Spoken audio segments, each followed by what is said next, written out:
Құрметті оқушылар, сәлеметсіздер ме? Сіздермен бірге биологияны жетік меңгеремін онлайн курсы және оның авторы Шәкәримова Арда Қалымқожақызы. Құрметті оқушылар, бүгін біз сіздермен ДНК молекуласы, РНК молекуласының құрылысы мен қызметін талдайтын боламыз. Бұл тақырып аса күрделі, сондықтан мұқият болуларыңызды сұраймын. Жалпы алғанда ДНК молекуласының маңыздылығы қандай? Соған бірінші тоқталамыз. ДНК молекуласы генетикалық ақпаратты сақтайды және оны ұрпақтан ұрпаққа тасымалдайды. Екінші қызметі. Үшінші қызметі, ДНК молекуласында нәруіздің бірінші ретте құрылымы туралы ақпарат сақталған. Сондықтан ол нәруіздің биосинтезін басқарады деп айтуға болады. Төртіншіден, ДНК молекуласы жасушаның өсуі, бөлінуі, дамуын реттеп отырады екен. Яғни қарап отырсаңыздар, ДНК-ның маңыздылығы өте зор. Енді ДНК-ның ашылу тарихына тоқталайық. Осы ДНК-ны ең бірінші рет 1859 жылы Мишер атты ғалым ашқан екен. 1944 жылы Эвери атты ғалым ДНК молекуласының тұқымқуалаушылыққа жауапты екендігін анықтаған екен. 1950 жылы Шаргов атты ғалым ДНК молекуласының құрамын талдай келе, ДНК молекуласындағы адениннің саны тиминге, гуаниннің саны цитозинге тең екенін анықтап, Чаргов ережесін ұсынған екен. Яғни Чаргов ДНК молекуласының құрамын анықтаған. 1952 жылы Франклин атты ғалым ДНК молекуласының рентгенографиялық суретін түсірген екен. 1953 жылы ДНК молекуласының қос спираль, қос шиыршық екенін анықтаған ғалымдар Уотсон мен Крик. Бұл ғалым осы еңбегі үшін Нобель сыйлығы лауреаты атағын алған екен. Енді 1957 жылы бізде Мессельсон және Сталь атты ғалымдар ДНК молекуласының қос еселенуін, қалай еселенетіндігін, еселенетуін дәлелдеген екен. Құрметті оқушылар, енді ДНК молекуласының құрамын талдайтын боламыз. ДНК молекуласы бұл биополимер, яғни жоғары молекулалық қосылыстар. Ол мономерлерден тұрады. Оның мономерлері нуклеотид деп аталады. Сақтаймыз, нуклеотид. Нуклеотидтің құрамын анықтаған кезде оның үш түрлі құрамдас бөліктен тұратындығы дәлелденді. Біріншісі азотты негіздер, екіншісі көмірсу, үшіншісі фосфор қышқылы. Жалпы ДНК деген сөз дезоксорибонуклеин қышқылы деген мағынаны білдіреді. Сондықтан ДНК-ның құрамына кіретін көмірсу дезоксорибоза деп аталады. Енді ДНК-ның құрамына кіретін азотты негіздер екі үлкен топқа бөлінеді. Біріншісі пуриндік, екіншісі пиримидиндік негіздер. Пуриндік негіздерге аденин және гуанин жатады. Пиримидиндік негіздерге балалар тимин мен цитозин жатады екен. Үшінші жаңа айтты, құрамдас бөлігі фосфор қышқылы. Сонымен ДНК үш түрлі бөлік: азотты негіз, көмірсу дезоксорибоза, фосфор қышқылынан тұрады. Пуриндік негіздер аденин мен гуанин, пиримидиндік негіздер цитозин мен тимин. ДНК молекуласында сонда төрт түрлі нуклеотид бар. Аденинді, гуанинді, цитозинді, тиминді нуклеотидтер бар екен. ДНК молекуласы бағана айттық, Уотсон және Крик атты ғалымдар қос шиыршық екендігін дәлелдеді дедік. Яғни бұл қос спираль деген мағынаны білдіреді. Бір спиральда бізде 10 нуклеотид бар екен. Бір спиральдің ұзындығы 3,4 нанометр. Ал бір нуклеотидтің ұзындығы 0,134 нанометр екен. Жалпы алғанда ДНК бізде айттық, бұл қос шиыршық. Бұл шиыршықта адениннің саны тиминге сәйкес келеді. Аденин мен тиминнің арасында екі сутектік байланыс, гуаниннің саны цитозинге сәйкес келеді. Гуанин мен цитозиннің арасында үш сутектік байланыс екен. яғни аденин мен тименнің бір-біріне сәйкестігін, гуанин мен цитозиннің бір-біріне сәйкестігін комплементарлық деп атайды екенбіз. Сонда сіздерден сұраса, комплементарлық деген не десе, сәйкестік. Яғни аденин тименге, гуанин цитозинге. Аденин мен тименнің арасында 2 сутектік, гуанин мен цитозиннің арасында 3 сутектік байланыс бар деп түсіндіреміз. Бір шиыршықта 10, бір шиыршықтың ұзындығы 3,4 нанометр болып табылады. Осы адениннің саны тименге, гуаниннің саны цитозинге сәйкестігін біз Чаргов ережесі деп атайды екенбіз. Оны ашқан Чаргов деген ғалымның құрметіне. Балалар, енді ДНК молекуласы жасуша бөлінер кезде еселенеді. Яғни біздің ескі жасушадағы ДНК жасуша бөлінер кезде жаңадан түзілетін 2 жасушаға берілу керек. Сондықтан ДНК молекуласы жасуша бөлінердің алдында еселенеді екен. ДНК молекуласының еселенуін ғылыми тілде біз репликация деп атайды екенбіз. ДНК молекуласының еселенуін қалай жүретіндігін анықтаған ғалымдар Мессельсон мен Сталь 1957 жылы.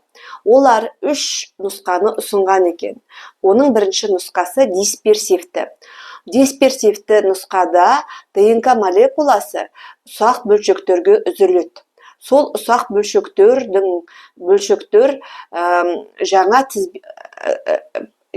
нуклеотидтермен бірігіп жаңа тізбек түзеді екен. Бұл дисперсивті, яғни ДНК молекуласы ұсақ бөлшектерге шашырап, жаңа ДНК молекуласының қалып болып табылады екен. Екіншісі консервативті ДНК молекуласының еселенуі. Бұл кезде ДНК молекуласының шиыршығы жазылмайды, ол жаңа ДНК молекуласына қалып болып табылады. Яғни ескі ДНК-ның қос тізбегі негізінде жаңа ДНК молекуласы түзіледі деп болжам жасаған екен. Үшіншісі жартылай консервативті немесе сақталай еселену. Бұл еселену кезінде ДНК молекуласының қос шиыршығы жазылады. Жазылған кезде бір ескі шиыршықтың жанына жаңадан бір шиыршық пайда болады. Екінші ескі шиыршықтың жанына тағы да бір жаңадан шиыршық пайда болады. Сондықтан бұл еселенуді жартылай сақталай, яғни біреуі ескі, біреуі жаңа, түзілген жаңа ДНК молекуласын. Келесінде біреуі ескі, біреуі жаңа. Осы үшеуін зерттей келе, Мессельсон мен Сталь осының үшіншісі, яғни жартылай сақталай еселенудің дұрыстығын дәлелдеген екен. Ол қалай жүзеге асады, тағы да бір айтып өтейік. Бұл жерде геликаза деген фермент ДНК молекуласының қос тізбегін ажыратады. Яғни қос шиыршық ажырайды.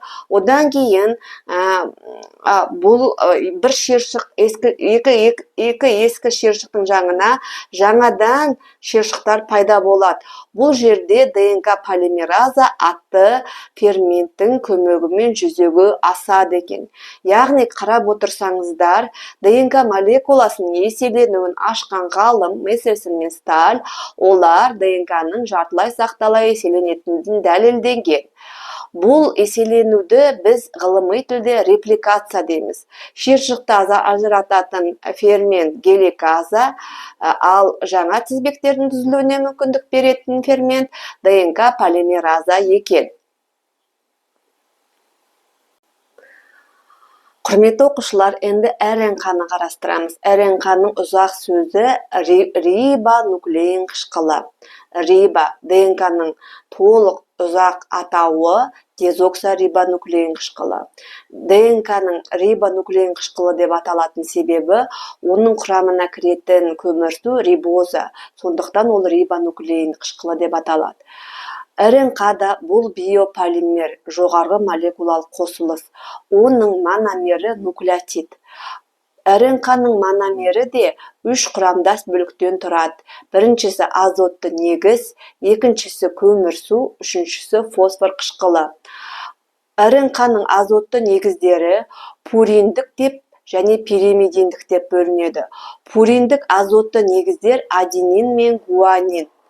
Ал пиримидиндік азотты негіздер тимин деген азотты негіз болмайды екен, РНК-да сақтаймыз, оның орнында урацил болады және цитозин. Сонымен РНК-ның азоттық негіздері аденин, гуанин, урацил және цитозин.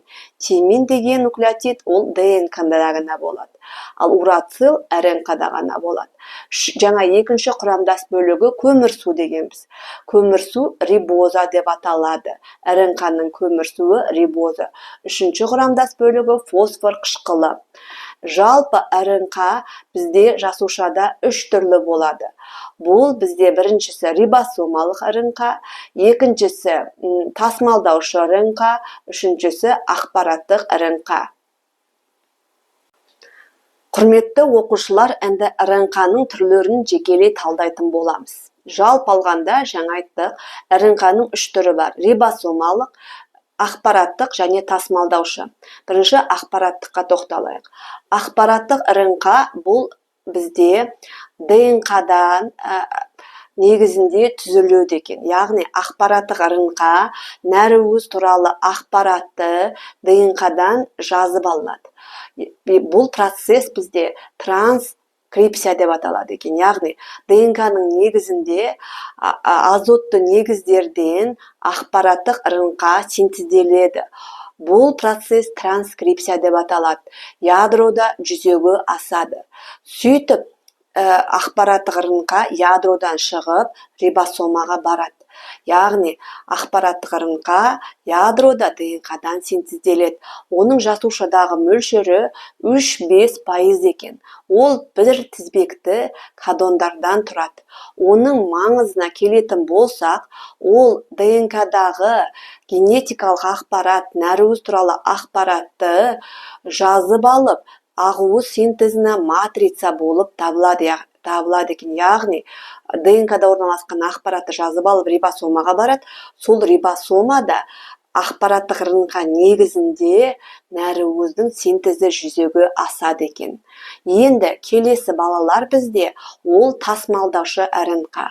Тасымалдаушы РНК бізде цитоплазмада болады екен. Ол барлық РНК-ның 10-15%-ын құрайды. Ол беде немесе жоңышқа жапырағына ұқсас. Ол антикодондардан және амин қышқылдарын жалғастыратын ұшынан тұрады екен.